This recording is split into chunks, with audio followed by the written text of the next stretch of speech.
Boa tarde a todos. Eu acho que eu posso falar em português, porque a maioria aqui, dos que falam espanhol, entendem. Ou se não entendem, a gente imita o jeito deles falarem e vai dar tudo certo. Primeiro eu quero dizer da minha satisfação de uma vez mais nós estamos aqui para discutir um tema que é fundamental para todos nós que temos vivência da América Latina, que é a questão de como é que nós vamos a luta pela democracia na Venezuela. Quero dizer que não é a primeira vez que nós nos juntamos para conversar sobre a Venezuela. Nós devemos muito disso a Patrícia Vilela, que está aí sentada, que sempre foi um dínamo nessa matéria, que sempre coordenou, agitou e permitiu essa possibilidade. Nós temos trazido sempre o tema com energia. Discutir democracia, para nós, é uma coisa essencial. E eu diria que não é só para o Brasil, nem só para a Venezuela. Eu tenho estado em muitas regiões do mundo aí, recentemente, inclusive os Estados Unidos, e o tema é atual.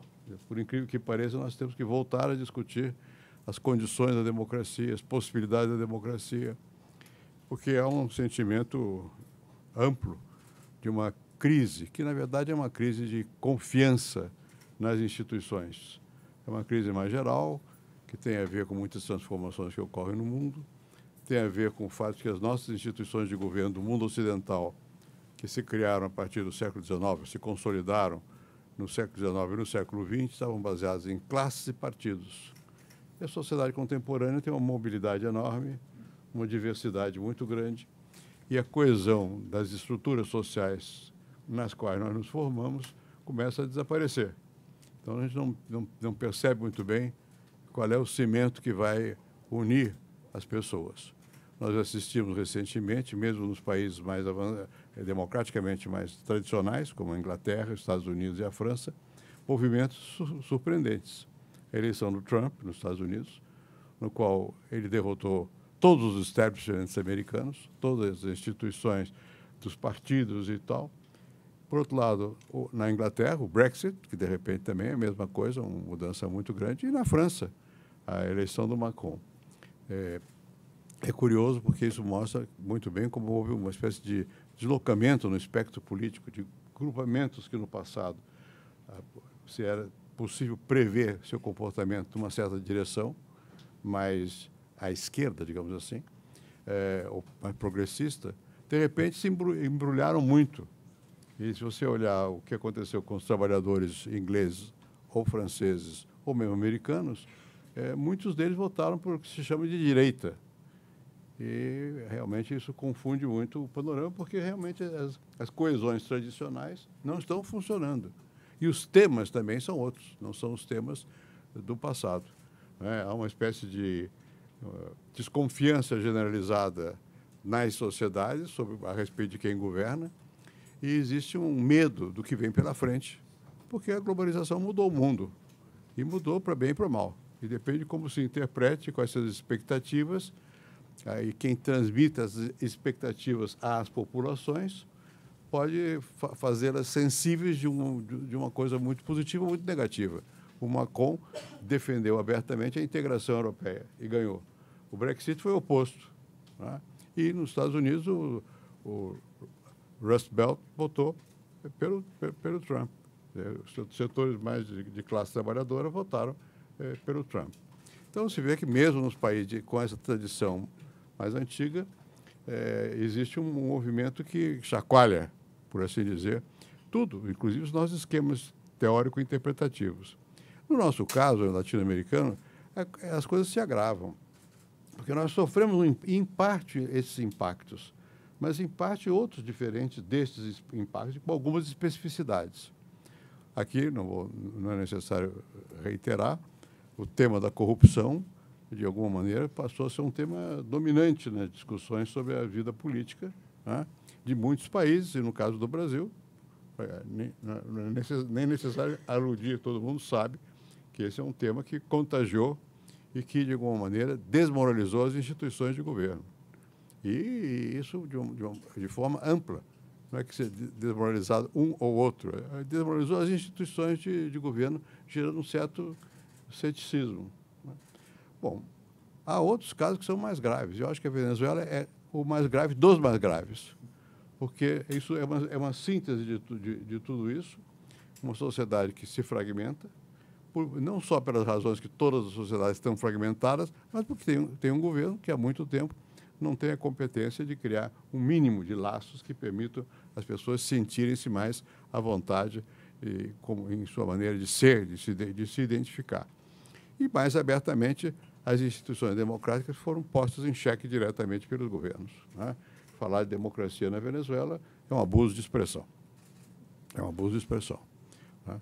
Bem, eu não quero entrar nos detalhes, porque o Quiroga, Jorge Quiroga, Tuto, como eu chamo, Quiroga, é uma pessoa que tem um contato muito grande com a situação venezuelana, além de ter sido presidente da Bolívia e sobretudo, é um grande amigo e é um homem inteligente, vai nos dar um certo panorama e depois nós vamos ter o dia inteiro para discutir com um pouco mais de detalhe.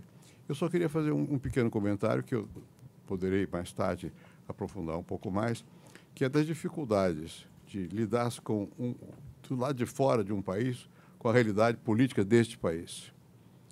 Como eu, durante uma parte do tempo do governo militar no Brasil, vivi fora do Brasil, depois vivi dentro do Brasil, a gente sabe muito bem as diferenças que existem entre quem está fora e quem está dentro. A percepção dos processos, como se dá, que é bem diverso, e eu tenho a sensação de que, ao fim e ao cabo, o que resolve são as situações locais, internamente. Então, é muito importante para nós brasileiros duas coisas. Uma, não deixar de dar solidariedade devida ao povo da Venezuela e às instituições democráticas. Uma atitude mais aberta de defesa das instituições democráticas. E dois, aprender um pouco mais como é que está a situação interna, porque disso que vai depender realmente uma mudança mais funcional ou mais consequente da situação. Eu farei apenas uns pequenos comentários mais a título de ilustração. Na verdade, a exposição do embaixador Tarcísio foi bastante esclarecedora e mostra claramente que houve uma mudança na política externa do Brasil no que diz respeito à Venezuela. E não é só no que diz respeito à Venezuela.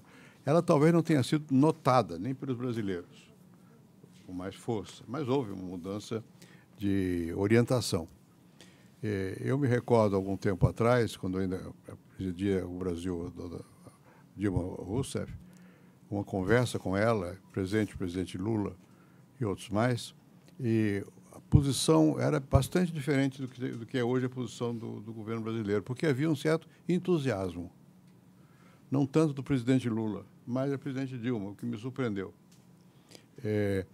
Em função, enfim, da percepção de que, na verdade, a Venezuela, do presidente Chávez, teria representado um passo no sentido da independência dos países da região frente aos Estados Unidos. Era essa uma espécie de obsessão.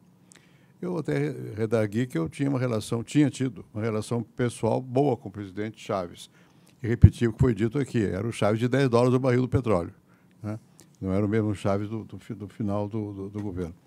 Agora, acontece que, progressivamente, o presidente Chávez, como já foi dito aqui, bem analisado, hoje de tarde, com a sua visão chamada bolivariana, ele produziu uma ideologia que penetrou profundamente em vários países da região e chegou a governos. Na verdade, o governo argentino passava pelo da Bolívia, pegava o governo do Equador, se estendia na América Central, quer dizer, uma coisa que tinha um poder de atração muito grande. De certa maneira, o governo do presidente Lula e nem mesmo do presidente Dilma jamais puderam endossar inteiramente essa posição, porque ela é muito contrária às forças predominantes do Brasil. Mas isso são questões que na Argentina se imaginaria também, poderia ser pensado assim e acabou não sendo, né? Isso mudou. O clima da América Latina mudou. Assim como mudou, eu creio que o presidente Quiroga, hoje de manhã, fez uma referência interessante. Nós temos que ver o que vai acontecer com as eleições agora, na Colômbia, no México e no Brasil. Porque, no fundo, essas questões são fundamentais. A mudança que o embaixador Tarcísio está descrevendo aqui foi consequência de ter havido uma mudança do governo do Brasil. Se houver uma nova mudança, tem que olhar com atenção para que lado isso vai. É claro que há relações, foram ditas, não preciso repetir, de interesse que ultrapassa os governos, mas há questões que são, digamos, de cunho especificamente de partidos. E o que a política brasileira, durante muito tempo, não foi orientada por interesses de países, mas de partidos. E uma aproximação entre os partidos de alguns desses países. E no nosso caso também. Não por acaso, o único partido que eu me lembro, que eu tenha visto, que se solidarizou agora com o governo da Venezuela, foi o PT. Através... PSOL também. Hein? PSOL, sim. Vai junto. Mas a pessoa expressiva foi a Gleisi Hoffmann, que fez uma defesa. O Celso Amorim. Mas o Celso Amorim pensava assim.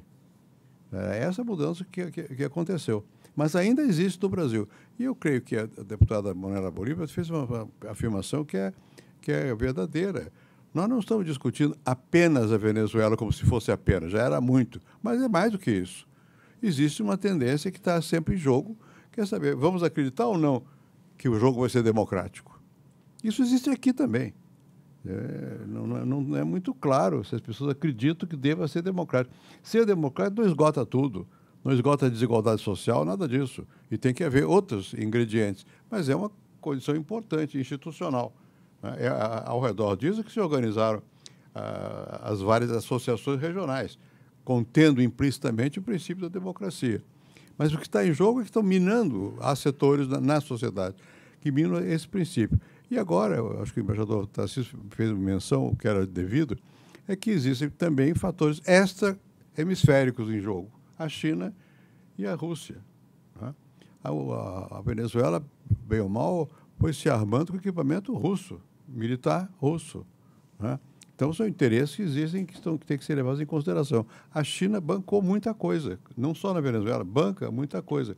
Não estou dizendo que sejam coincidentes os interesses da Rússia e da China, nem que só por serem russos ou chineses sejam automaticamente contrários à democracia. Mas existe também Cuba, que pesa bastante no jogo venezuelano e no jogo caribenho. Então, nós não podemos separar a análise da situação da Venezuela e o que o Brasil pode fazer com relação à Venezuela do contexto internacional, que é um contexto de certa indecisão, por causa da posição do governo americano, que se refluiu para uma posição mais tendendo à América, isolada do mundo, abriu espaço para a presença da China, que é crescente no mundo. Isso tudo vai influenciar o jogo político aqui também, em toda parte. Então, eu acho que o que nós podemos fazer, que é a pergunta que o embaixador Tarcísio respondeu, não é só o que o governo pode fazer. O governo está fazendo o que pode dentro das limitações que tem de acordos diplomáticos, tratados e tudo mais, mas está mostrando claramente que ele está de um certo lado. Qual é o lado? O lado que a Constituição manda, não é isso? Mas as forças políticas não necessariamente pensam assim, nem aqui. É preciso ter uma batalha também de esclarecimento do qual é o jogo, o que está por trás disso. E, por fim, só para reafirmar o que disse o embaixador, o Brasil tem realmente muitos interesses com a Venezuela, diretos, que foi mencionada a questão da eletricidade, né, eu me lembro que quando nós fizemos o acordo lá com a Venezuela, com o Guri, que era para trazer energia para o Amazonas, para Roraima, via Guri, foi uma briga muito complicada. E, por coincidência, não sei se feliz ou infeliz, o Fidel Castro fazia aniversário, estava na Venezuela. E quando nós fomos acionar as turbinas que iam trazer energia para o Brasil, estava o Fidel lá, presente a essa cerimônia. Por sorte, estava o presidente Sarney também, que compensava um pouco, né? Porque saiu no mundo todo fotografia, o Chaves, eu e o Fidel, apertando a energia. Temos até hoje aqui no acervo. Pois a fotografia está aí, mas o fato é que aquilo foi um passo importante. E eu estou dizendo isso para dizer que, com o jogo que o Brasil fez com a Venezuela, não foi só por causa de razão política, havia uma razão efetiva. A questão da energia foi assim. E houve muito investimento brasileiro na Suíça. Na Venezuela. Na Suíça também. Lá na Suíça é improdutivo. Na Venezuela é mais produtivo. Mas houve muito investimento. E esses investimentos, eles têm a garantia de crédito do Banco Central. Então, o governo do Brasil se preocupa com a questão da dívida da Venezuela de verdade, porque estoura no Tesouro, não estoura somente nas empresas, estoura no Tesouro brasileiro. E houve muito investimento brasileiro na Venezuela. Então, a gente tem que prestar atenção a todos esses fatores e ter posições claras. Eu acho que, a essa altura, elas já são inequívocas, mas sabendo que elas não são unânimes em nenhum lugar do mundo. Porque tem gente que não é favorável, não preza o valor da democracia como se fosse realmente um valor, é mais instrumental. Então, nós temos que afirmar esse valor e, não, ao mesmo tempo, não desconhecer os interesses que estão em jogo nessa questão toda, né? Jogar nesses vários tabuleiros. Eu acho que esse é um processo que está relativamente em marcha. Eu não creio que a opinião pública brasileira tenha noção mais clara das consequências políticas que podem advir de eventuais eleições que levem, de novo, a uma relação mais próxima com o governo Maduro. Eu creio que a opinião pública brasileira não percebe a interligação, não é? Mas existe essa interligação. Então, nós temos que, ao discutir a Venezuela, de fato, nós estamos discutindo também o Brasil.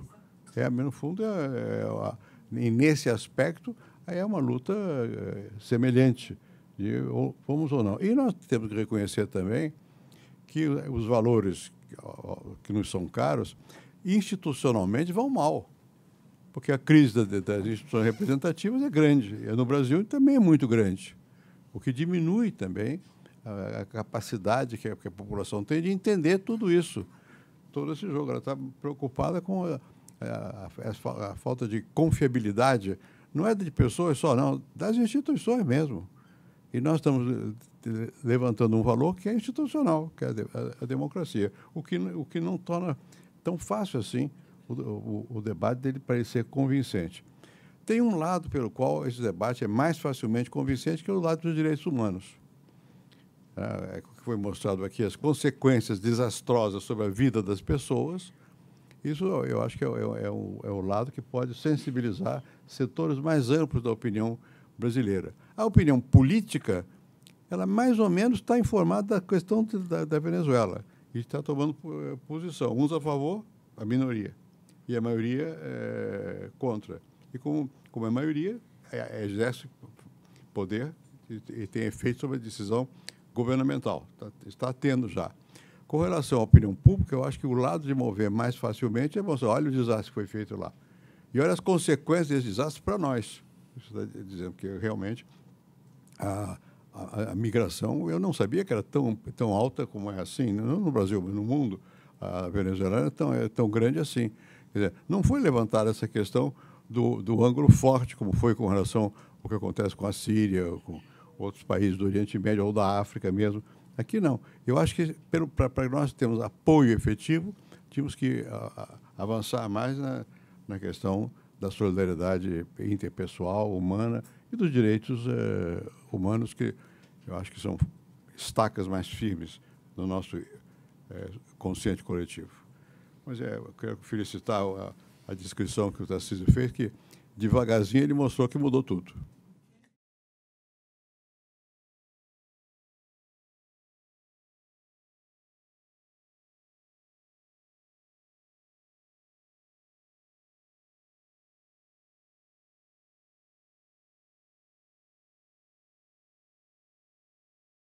Unimos a los venezolanos del mundo. SIVA TV.